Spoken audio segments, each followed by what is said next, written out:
A GRE sample question.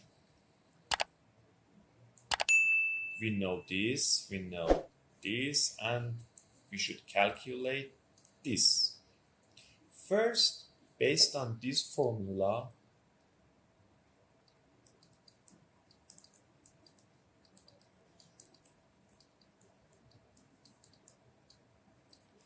we rewrite this part.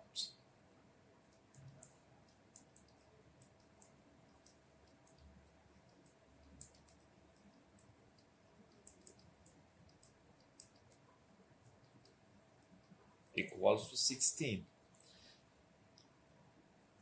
We know that it is 8, so square root of a minus square root of b equals to 2.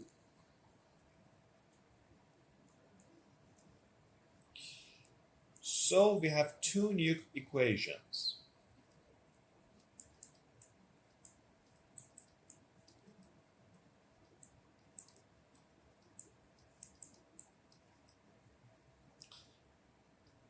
If we add them together,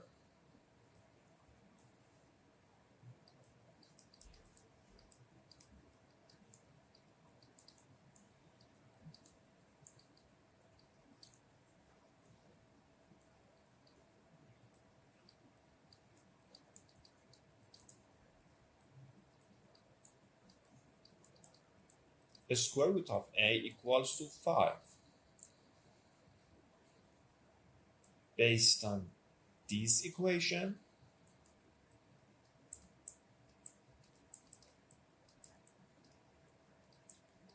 the square root of b equals to 3. And what we want was equals to 5